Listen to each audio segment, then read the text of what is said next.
Crater Lake, Oregon is one of the snowiest places on Earth.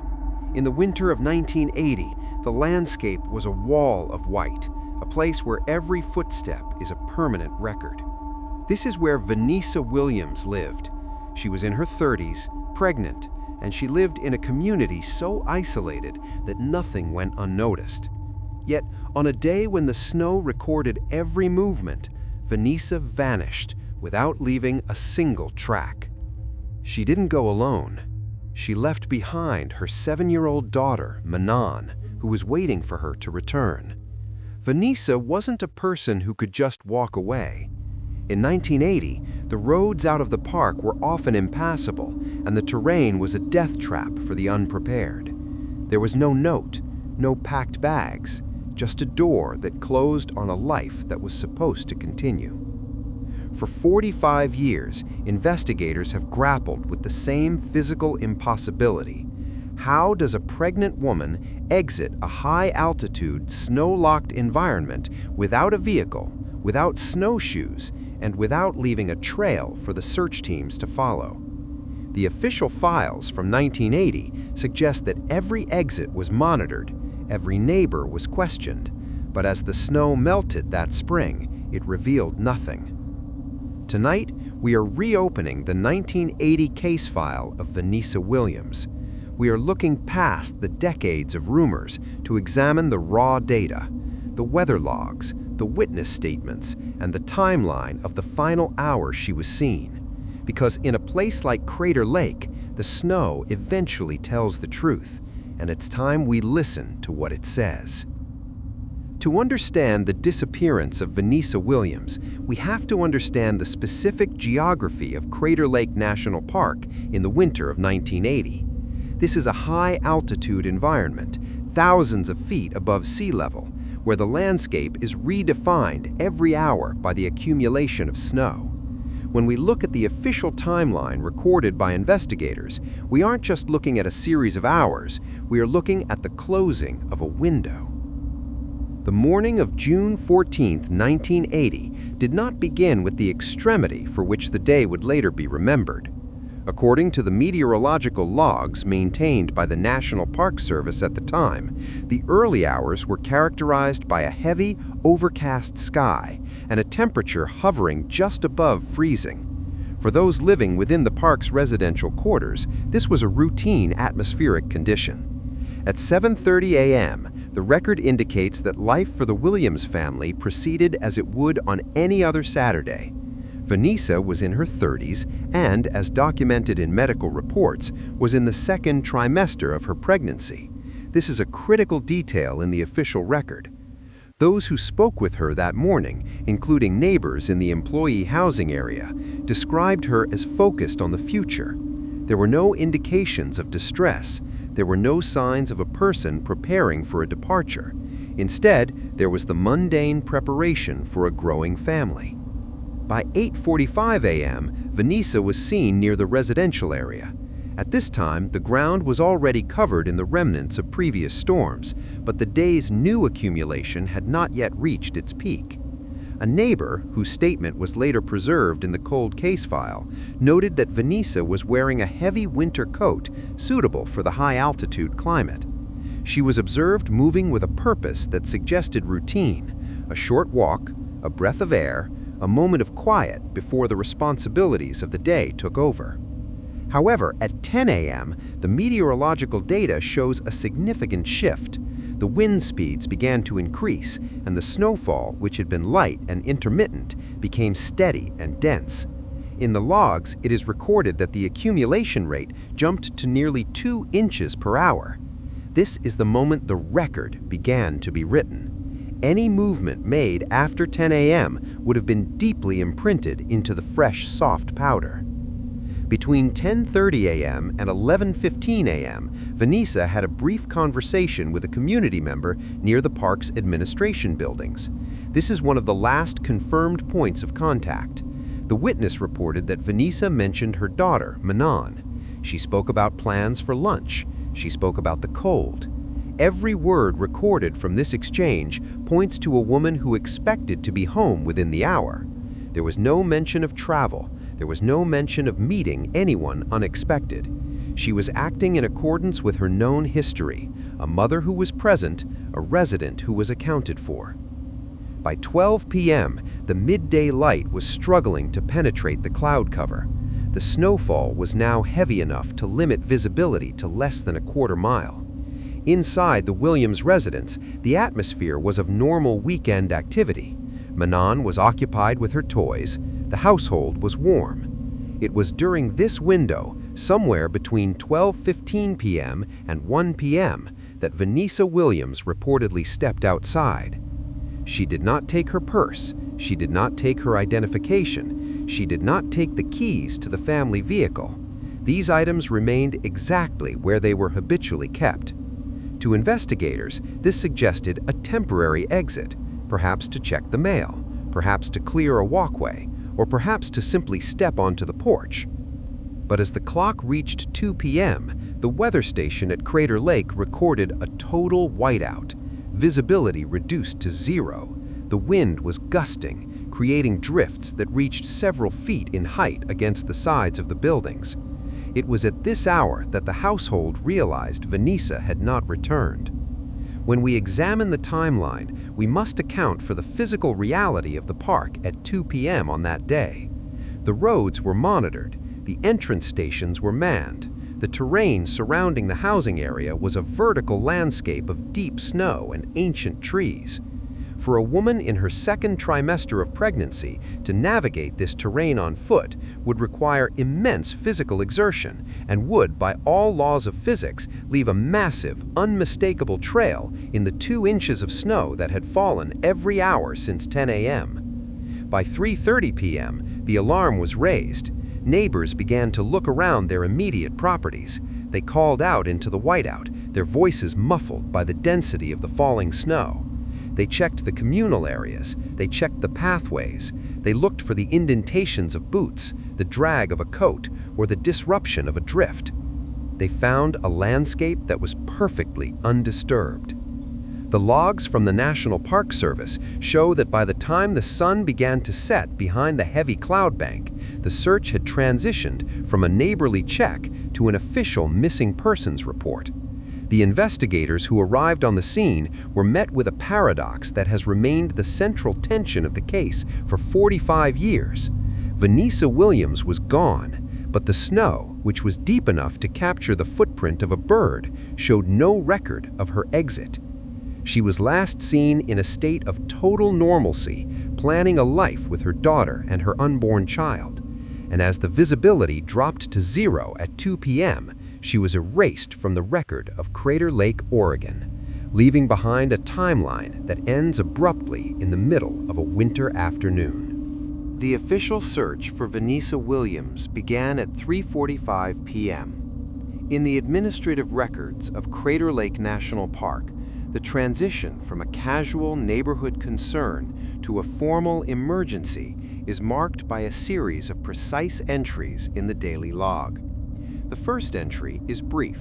It notes the name of the missing individual, her age, her physical description, and her last known location at the employee housing complex.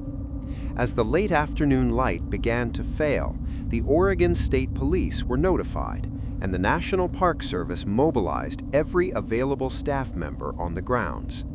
The search protocol followed what is known as a hasty search, where teams move quickly along the most likely paths a person might take.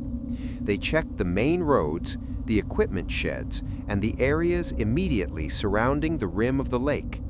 But as the snow continued to fall at a rate of 2 inches per hour, the difficulty of the task increased exponentially. By 6 p.m., the search entered a more structured phase.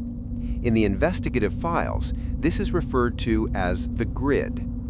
The area around the Williams residence was divided into small, manageable squares. Searchers were assigned to walk these squares in a shoulder-to-shoulder formation. The objective was to ensure that not a single square inch of the terrain was overlooked. They carried high-intensity lanterns that cut through the falling white powder, looking for any disruption in the surface of the snow. A significant portion of the official reports focuses on the arrival of the tracking teams. Specialist handlers brought in search dogs, animals trained to detect the specific scent of a human being, even in freezing temperatures.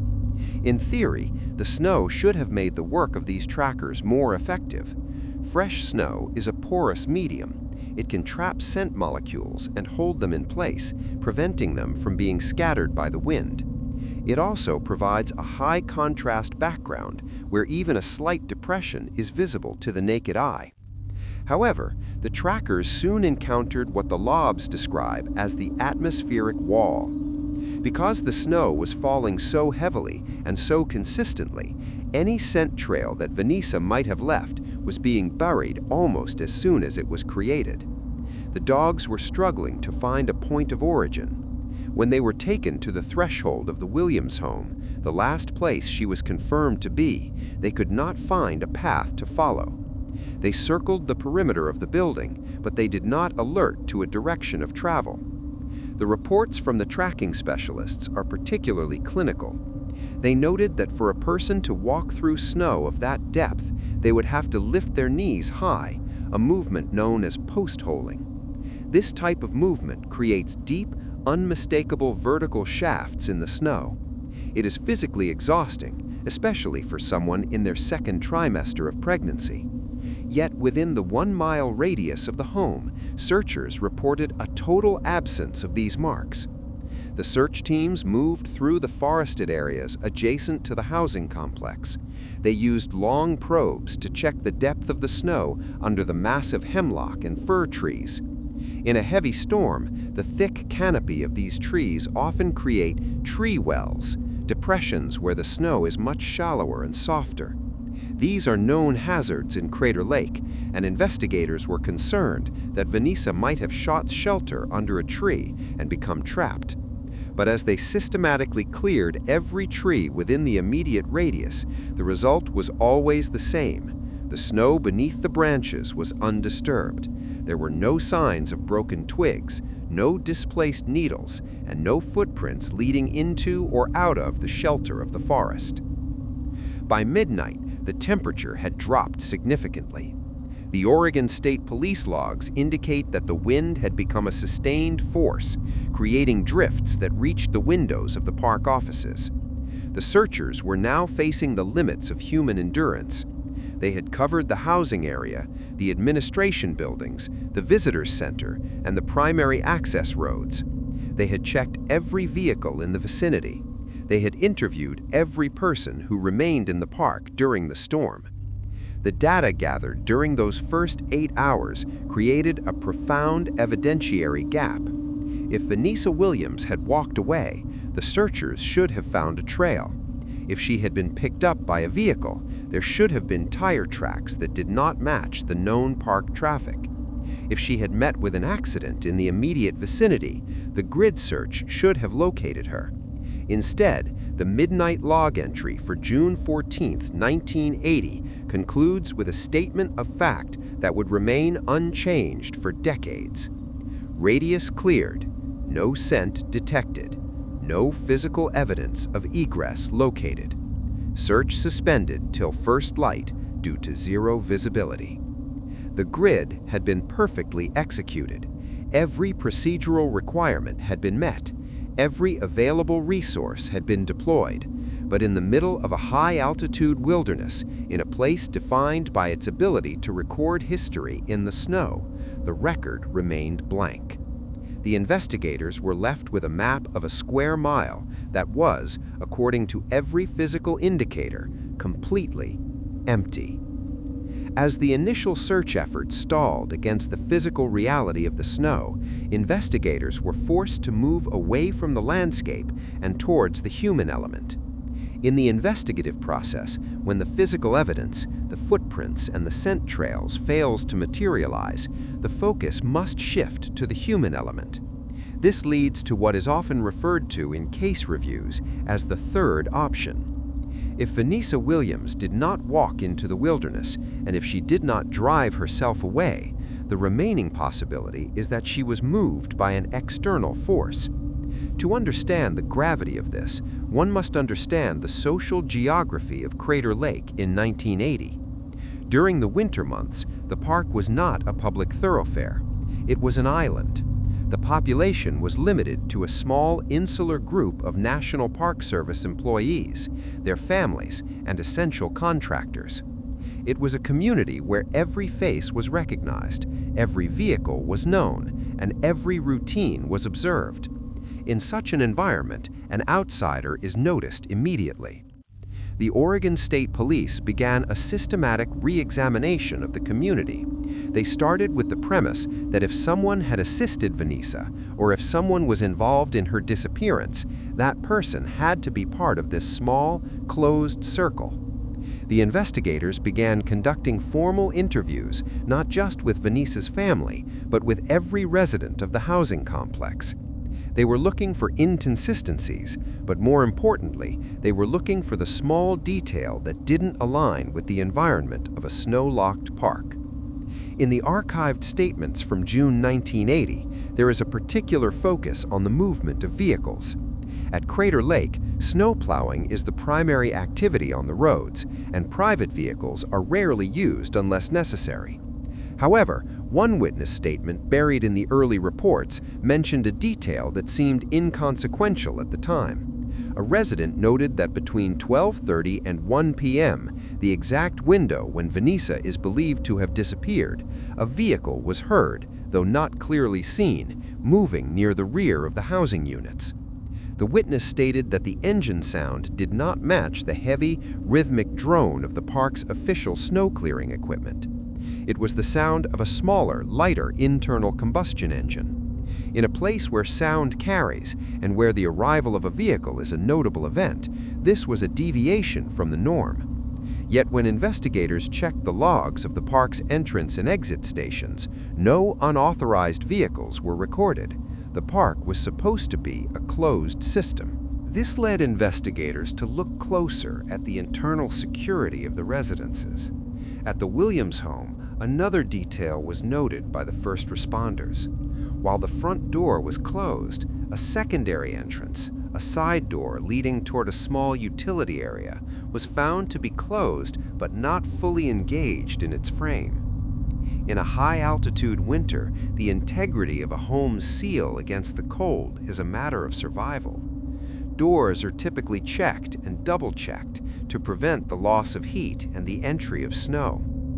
To find a door unlatched in the middle of a whiteout suggests either a very hurried exit or an entry that was not intended to be permanent.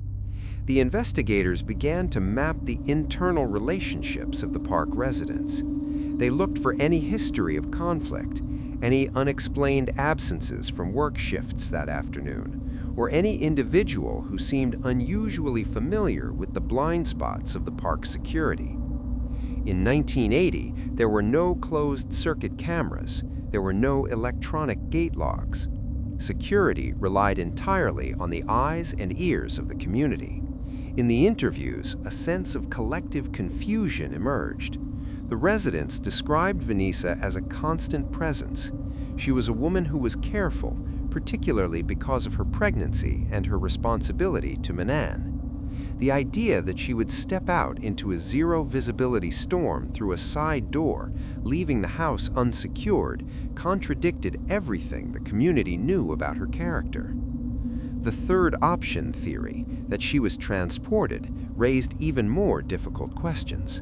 How could a vehicle move through the residential area, stop at the Williams home, and depart with a passenger without being seen by neighbors who were home due to the weather? How could it navigate roads that were being monitored by plow crews? As investigators analyzed the statements, they began to realize that the geography of the impossible wasn't just about the snow, it was about the social fabric of Crater Lake. If a crime had been committed, it was committed by someone who understood the timing of the plows, the habits of the neighbors, and the exact moment when the weather would provide the maximum amount of cover. The early witness statements remained static. No one claimed to have seen Vanessa get into a car. No one claimed to have seen a struggle. The small detail of the engine sound remained just that, a sound in the wind, unverified and unconfirmed. By the end of the first week, the investigation was at a crossroads. Every theory was countered by a physical or social reality. The community, once a place of safety and familiarity, became a place of quiet observation. Every resident was a witness, yet no one had seen the moment the record ended. The investigators were left with a case file that documented a disappearance from a locked room that was miles wide. The geography of Crater Lake had provided the perfect enclosure, and the community of 1980 had provided the perfect silence. As the search transitioned into the second week, the focus remained on that side door and that unrecognized engine sound, two small fragments of information that suggested the answer wasn't in the wilderness, but somewhere much closer to home. As the calendar turned from June into July and August of 1980, the search for Vanessa Williams underwent a forced and difficult transition. At Crater Lake, the environment dictates the timeline of human activity, and by midwinter, the geography had become impenetrable. The search teams, who had worked with such intensity in the days following the disappearance, were eventually forced to acknowledge a hard physical reality. The snow was no longer just a surface, it had become a massive vertical archive, accumulating to depths of 20, 30, and eventually 40 feet. This period is often described in the official reports as the interval. It was a season of enforced waiting. For the investigators, for the community, and most significantly for young Manan, the landscape had become a vault. Any evidence that might have existed on the surface in those first few hours, a dropped item, a scrap of fabric, or a physical trace, was now buried under millions of tons of ice and powder. The density of the snowpack at Crater Lake is such that it creates its own internal environment, preserving what is beneath it, but also rendering it completely inaccessible to human effort. Throughout the late months of 1980 and into early 1981, the case remained open but static.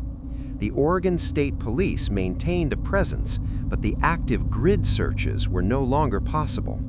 The administrative logs from this time reflect a quiet, persistent observation. Park rangers on routine patrols were instructed to monitor the snowbanks as they shifted, looking for any change in the color or texture of the drifts. But for months, the only thing that moved was the wind. The silence of the winter was absolute. Then, in the late spring of 1981, the process of the thaw began. At high altitudes, the melting of 40 feet of snow is not a rapid event. It is a slow, methodical peeling back of layers. As the sun gained strength in May and June, the National Park Service prepared for what they hoped would be the definitive phase of the investigation. This was the secondary search, and mobilization that was arguably more thorough than the first. The logic of the investigators was clear. If Vanessa Williams had succumbed to the elements within the park boundaries, the receding snow would eventually reveal her. They focused on the melt lines, the areas where the ground first becomes visible. Teams of searchers, many of whom had been there since the first day, returned to the woods, the ravines, and the perimeters of the housing complex. They were not looking for footprints this time. They were looking for anything that did not belong to the natural world. They were looking for a heavy winter coat. They were looking for footwear. They were looking for any personal effects that a mother might have had with her. But as the weeks passed and the ground was fully exposed for the first time in a year, the results began to challenge every standing theory. The reports from the 1981 spring search are marked with a tone of professional frustration. Searchers covered the same ground they had walked in the grid months earlier, but now they could see the earth itself. They cleared the brush. They examined the bottoms of the tree wells that had been so concerning during the storm. They searched the drainage areas where runoff from the melting snow might have carried small objects. The mountain gave back nothing. Not a single thread of clothing was located. No remains discovered. Perhaps most baffling to the investigators was the absence of any secondary items. In almost every case of a person lost in the wilderness, the environment eventually reveals something: a shoe, a glove, a button. But in the case of Vanessa Williams, the landscape was as clean as if she had never stepped onto it. The investigators had to confront the reality that the snow had not been a hiding place after all. If she had been in that 1-mile radius, the thaw of 1981 would have produced a result. The fact that the earth was empty suggested that the search had been looking in the right way, but perhaps in the wrong place. This absence of physical evidence shifted the weight of the case back to the house. It was noted again in the final spring reports that Vanessa's purse, her identification, and the toys she had been organizing for Manan remained exactly where they had been found in June of 1980. The fact that nothing was found in the woods reinforced the idea that she had not prepared for the environment she was allegedly lost in. By the time the high summer of 1981 arrived and the last of the snow patches disappeared from the deepest shadows of the hemlock forests, the official search was scaled back. The spring thaw had provided the investigators with a clean slate, but it was a slate that offered no answers. The paradox had only deepened. A pregnant mother had vanished from a high-altitude island of snow, and when that snow disappeared, it left no trace of her existence behind. The silence that had begun in the whiteout of 1980 had survived the melt. The mountain remained indifferent, and the files were updated with a grim, repeating conclusion. Area fully exposed. No biological or material evidence recovered. Case status remains unresolved. As the years transitioned into decades, the active search for Vanessa Williams was replaced by the quiet maintenance of a file. In the administrative offices of the Oregon State Police and the National Park Service, the case was moved from the active desks to the long-term archives. But while the official activity slowed, the human consequences of that afternoon in 1980 continued to move forward in time. For Manan, the passage of years did not bring the clarity that is often promised by time. To grow up as the child at the center of a disappearance is to live with a permanent, unanswered question. In the early 1980s, Manan was a 7-year-old whose daily reality had been abruptly severed. As she reached her teenage years and eventually adulthood, she became the living memory of her mother. The psychological weight of a cold case is often found in the lack of a conclusion. There is no site to visit, no finality to process, and no narrative that explains why a routine Saturday became a permanent absence. Those close to the family noted that Manan's life was shaped by the unknown, a constant state of wondering if the answer was buried in the park, or if it had walked out of the park on 4 wheels. By the 1990s and early 2000s, the field of criminal investigation began to undergo a massive technological shift. Investigators today look back at the 1980 file and realize they are looking at a pre-digital world. In 1980, there was no such thing as a digital footprint.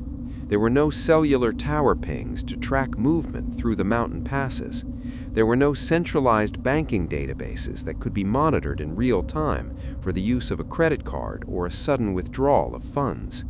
When cold case units revisited Vanessa's file in the 21st century, they looked for evidence of a paper trail that might have been missed. They re-examined her bank records from June 1980. They looked for any activity in her Social Security number. They looked for any indication that she had established a new life under a different name. The results of these digital audits were consistent. Vanessa Williams' financial and administrative existence ended on the same day she was last seen at Crater Lake. There was no long-term planning evidenced in her records. No unusual long-distance phone calls were found in the toll records of the park's landlines. The lack of a digital footprint post-1980 strongly supports the original theory that her disappearance was not a voluntary relocation. This brings the modern investigator back to the silent detail we identified at the beginning of this examination: the unlatched side door and the unrecognized engine sound. In 1980, these were considered minor anomalies. In 2025, they are viewed through a much more focused lens. Modern behavioral analysis suggests that the unlatched door is a significant indicator of timing. If Vanessa had been interrupted, or if she had been lured outside for only a moment, she would not have taken the time to secure the house for a long absence. The unrecognized engine sound, heard in a closed community during a whiteout, suggests that the physical barrier of the snow was not as absolute as investigators once believed. Technology has allowed us to map the acoustics of that residential area more accurately. We now understand how sound behaves in a heavy snowfall. It is dampened and directional. For a resident to hear an engine so clearly that they could distinguish it from a snowplow implies that the vehicle was in very close proximity to the housing units. Today, we have to ask, was there a vehicle authorized to be in the park that was not properly logged? Or was there a way for a vehicle to bypass the entrance stations using the service roads that are typically only known to long-term employees? The silent detail matters now more than ever because it shifts the focus away from the wilderness. If the snow didn't record her footprint, it is because her exit was not made on foot.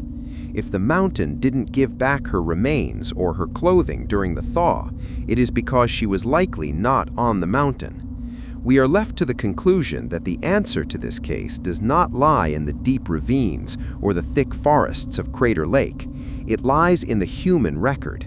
In a community as small and as closed as the park was in 1980, movements are noted. Even in a storm, the timing of a vehicle, the opening of a door, or the absence of a neighbor is a piece of information that registers. The silence that has followed this case is not necessarily an absence of information. It may be an absence of communication. The snow was a witness that could not speak, but there were others in the park that day who could. The finality of this case depends on the distinction between what was documented and what was observed but never reported. As we look at the timeline of Vanessa Williams one last time, we see a woman who was part of a visible, interconnected community. Her disappearance was not a solitary event in a vacuum. It happened within the geography of a functioning government installation. The unavoidable reality is that someone, somewhere, saw a detail that the snow could not record. Someone heard a sound or noticed a movement that didn't fit the rhythm of the park, but perhaps they didn't realize its significance at the time, or perhaps they chose not to speak. The passage of 45 years changes the context of memory. What seemed like a minor anomaly in 1980 is now the only remaining pathway to the truth. The case of Vanessa Williams remains open because the record is incomplete, and it remains unresolved because the community's observations have not yet been fully reconciled with the physical facts. If you were in Crater Lake National Park during the winter of 1980, if you were an employee, a contractor, or a resident who remembered that June afternoon, your perspective is part of this history. Even the smallest observation about a vehicle, a door, or a routine that changed during the storm matters. The record as it stands is one of silence, but as we have seen, even silence can be a piece of evidence. We end this reconstruction where we began, with a mother, a daughter, and a day of snow that told no stories. But the investigation into what happened to Vanessa Williams continues, looking for the one human voice that can finally explain how a life disappeared from a place where everyone was watching.